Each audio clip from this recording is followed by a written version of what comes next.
About 6 years ago, I started reviewing toys for the show. And it all started with the skinny, high-heeled, infamous villain that wasn't Catwoman. It was first edition Starscream. Taken from the Aligned continuity was this devious, evil, schemy, slimy, and fun character. But he met his end at the feature film Beast Hunters Predacon Rising. Or so we thought!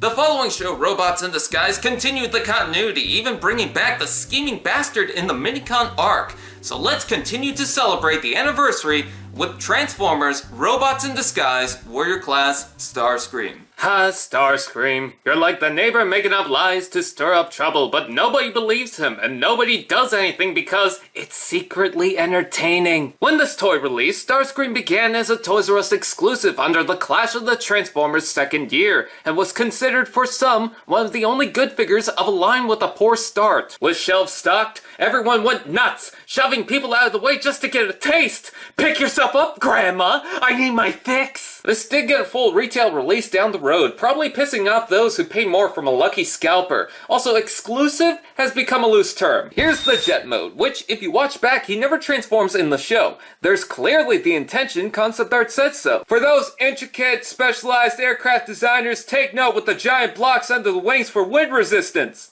And by that, I mean stopping the wind entirely! Oh, the alien legs on top for decoration. Exotic. No, the feet on the back are fantastic! In case he dives into the water, now he can swim. And the arms...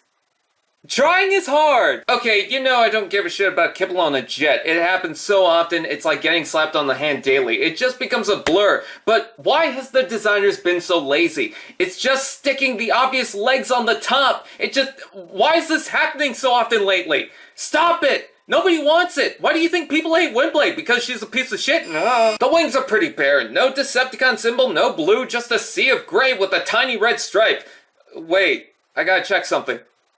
Okay, this isn't Blitzwing. I got worried for a minute. With the long nose and sharp wings attached to the shorter main body. Reminds me of the animated design, but I wish there was more color to the front nose. Maybe blue or black would have been good. Also, would it hurt to trace around the windshield? Interesting enough, his weapon's attached to the end of the wings. They're small, but it's not the size that matters. It's how you destroy Megatron! Pew, pew, pew!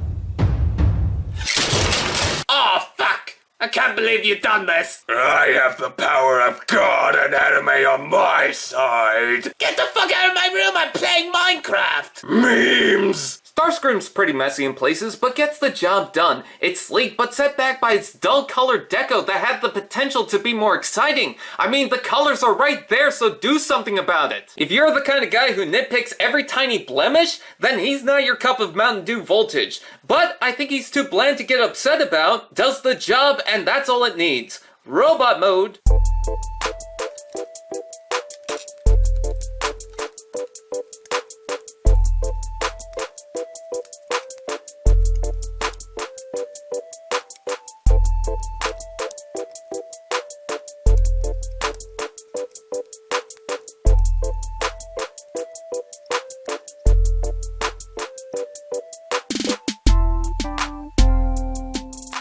In Robot Mode, Starscream switches out his skinny ass for a more traditional style, but changes enough to fit the norm of the characters, meaning someone's been eating their Campbell's chunky soup, but only managed to grab Kylo Ren's upper body. Take, for example, his helmet has traditional cues, but sticks to the realm of the Aligned continuity with a slicker, rounded shape and slight changes.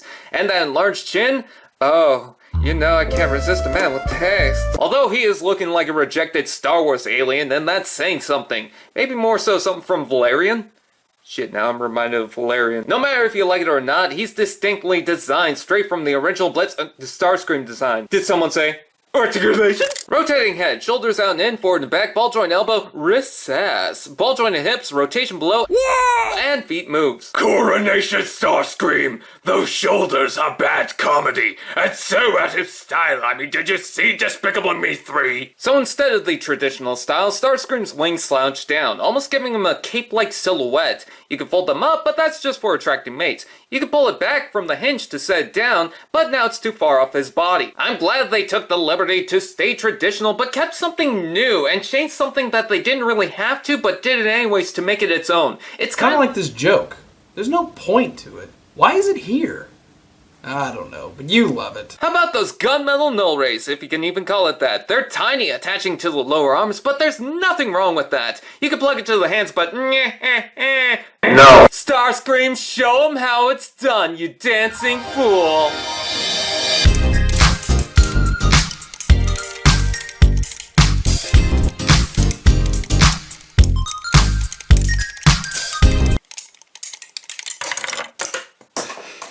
The hips are way too loose for this figure. I can fix it myself, but I don't feel like it. Aside from the color palette being nostalgic with red and blue throughout pieces of a mostly gray canvas, this figure is pretty boring. There's mostly chunks of solid color and not a lot of paint to outline some of the details in certain areas. Also, I don't understand the main color. The torso uses a normal dull gray, but the limbs and shoulders have an odd choice of a blue hue. It just sets it apart from everything. Prime Starscream also retained multiple gray colors, darker and lighter, but was spread around a more seemingly complex design. It flowed with the toy. While this toy looks like a bunch of stacked color bricks. I'm not into the reds and blues to begin with. The colors are too bright and toyish for a plastic toy.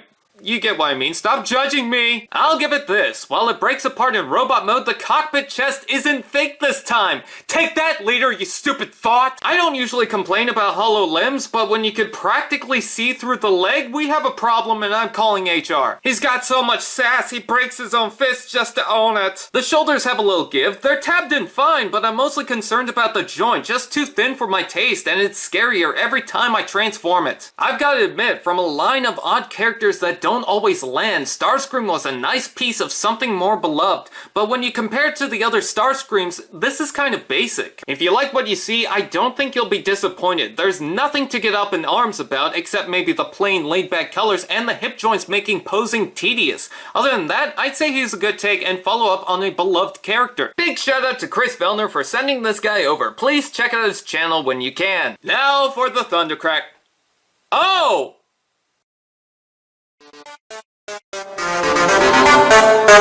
I'm gonna fucking tear someone a new dick hole! Where is the American Reviewer? Hey, cool logo! I would like to put that on my body! Now you can! Check out Redbubble and you can purchase this sexy thing on a shirt, mug, pillow, and so much more. Click the link below and you'll have the chance to find a potential mate, mating potential not included. Order now!